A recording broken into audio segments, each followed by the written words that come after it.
Hello friends, तो आज की इस वीडियो में बात करने वाले हैं क्लास 8 के चैप्टर 12 सुदामा चरित के क्वेश्चन आंसर्स के बारे में। तो फर्स्ट क्वेश्चन है, सुदामा की दीन दशा देखकर श्री कृष्ण की क्या मनोदशा हुई, अपने शब्दों में लिखिए। इसका उत्तर है, सुदामा की दीन दशा को देखकर दुख के कारण श्री कृष्ण की आंखों से अश्रुधारा बहने लगी। उन्होंने सुदामा के पैरों को धोने के लिए पानी मंगवाया, परंतु उनकी आंख से इतने आंसू निकले कि उन्हीं आंसुओं से सुदामा के पैर धुल गए थे। इसमें बताया गया है कि सुदामा की दीन दशा को देखकर श्री कृष्ण को बहुत दुख हुआ था और उनकी आंखों से क्या है, आंसू बहने लग गए थे। फिर जब उन्होंने उनके पैर धोने के लिए पानी मंगवाया था तो वो पानी व्यर्थ ही गया, क्योंकि श्री कृष्ण की आंखों से इतने आंसू बह चुके थे कि उन्हीं से उनके पैर धुल गए। पानी परात को छू नहीं, नैनल के जल सो पग धोए। पंक्ति में वर्णित भाव का वर्णन अपने शब्दों में कीजिए। उत्तर है, प्रस्तुत दोहे में यह कहा गया है कि जब सुदामा दीनहीन अवस्था में कृष्ण के पास पहुँचे तो कृष्ण उन्हें देखकर व्यथित हो उठे। श्री कृष्ण को सुदामा के आगमन पर उनके पैरों को धोने के लिए परात में पानी मंगवाया, परंतु सुदामा की दुर्दशा देखकर श्री कृष्ण को इतना कष्ट हुआ कि वे स्वयं रो पड़े और उनके आंसू से ही उनके पैर धुल गए, अर्थात परात में लाया गया जल व्यर्थ हो गया। कि प्रस्तुत दोहे में ये बताया गया है कि जब सुदामा जो थे वो दीनहीन अवस्था में कृष्ण के पास पहुँचे तो दीनहीन अवस्था में पहुँचे थे तो श्री कृष्ण को उन्हें देखकर बहुत दुख हुआ। श्री कृष्ण ने उनके आगमन पर सुदामा के पैरों को धोने के लिए पानी भी मंगवाया था परात में, परंतु सुदामा की दुर्दशा इतनी खराब थी और श्री कृष्ण को इतना कष्ट हुआ था कि वे खुद रो पड़े और उनकी आंसू से इतने आंसू बहे कि उनको क्या है, और परात में लाए गए पानी की जरूरत ही नहीं पड़ी उनके पैर धोने में। चोरी की बान में हो जू प्रवीणे। कै उपयुक्त पंक्ति कौन किससे कह रहा है? ख इस कथन की पृष्ठभूमि स्पष्ट कीजिए। ग इस उपालंब यानी कि शिकायत के पीछे कौन सी पौराणिक कथा है? तो इसका उत्तर कै का उत्तर है कि उपयुक्त पंक्ति श्री कृष्ण अपने बाल सखा सुदामा से कह रहे हैं। ख अपनी पत्नी द्वारा दिए गए चावल संकोचवश सुदामा श्री कृष्ण को भेंट स्वरूप नहीं दे पा रहे हैं, परंतु श्री कृष्ण सुदामा पर दोषारोपण करते हुए इसे चोरी कहते हैं और कहते हैं कि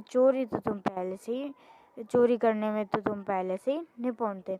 कि जो सुदामा की पत्नी ने श्री कृष्ण को भेंट स्वरूप चावल दिए थे, वो संकोच कर रहे थे सुदामा उसको देने में कि ये तो इतना बड़ा राजा है, मेरी भेंट लेगा नहीं लेगा, और उनके मन में बहुत सारे ख्याल आ रहे थे, यानी कि वो संकोच कर रहे थे उनको भेंट देने में।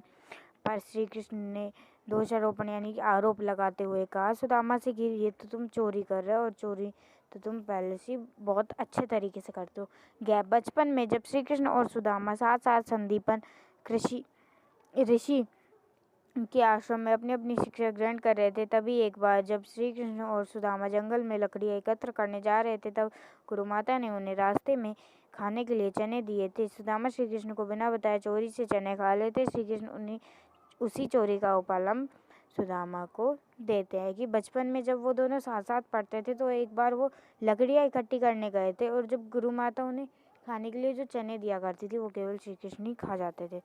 क्वेश्चन 4 है, द्वारका से खाली हाथ लौटते समय सुदामा मार्ग में क्या क्या सोचते जा रहे थे? वह कृष्ण के व्यवहार से क्यों खिंच रहे थे? सुदामा के मन की दुविधा को अपने शब्दों में प्रकट कीजिए।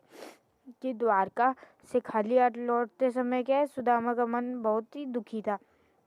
वे कृष्ण द्वारा उनके प्रति किए गए व्यवहार के बारे में सोच रहे थे कि जब वे कृष्ण के पास पहुंचे तो कृष्ण ने आनंद पूर्वक उनका आतिथ्य सत्कार किया था। वह सब दिखावटी था? वे कृष्ण के व्यवहार से खिंच रहे थे क्योंकि उन्हें आशा थी कि श्री कृष्ण उनकी दरिद्रता दूर करने के लिए धन दौलत दे विदा करेंगे, परंतु श्री कृष्ण ने उन्हें चोरी की उवालना देकर खाली हाथ ही भेज दिया।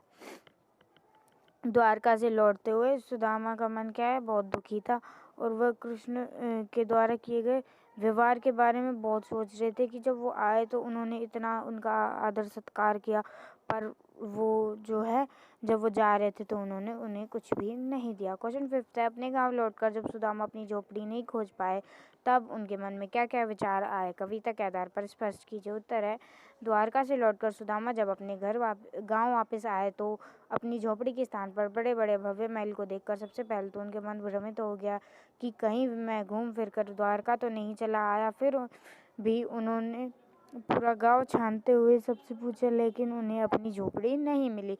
कि द्वारका जब वो लौटकर सुदामा अपने गांव वापस आए थे तो उन्होंने अपनी झोपड़ी की जगह बड़े बड़े भव्य महल देखे थे, तो उनका मन भ्रमित हो गया था कि कहीं वे घूम फिर के द्वारका तो नहीं आ गए। और उनका जो पूरा गांव है वो छान मारते हैं और आसपास के लोगों से पूछताछ करते हैं, पर जो है झोपड़ी नहीं मिल पाती है। निर्धनता के बाद मिलने वाली संपन्नता का चित्रण कविता की अंतिम पंक्तियों में वर्णित है, उसे अपने शब्दों में लिखिए। उत्तर है, श्री कृष्ण की कृपा से निर्धन सुदामा की दरिद्रता दूर हो गई। जहाँ सुदामा की टूटी फूटी झोपड़ी रहा करती थी वहाँ अब सोने का महल खड़ा है।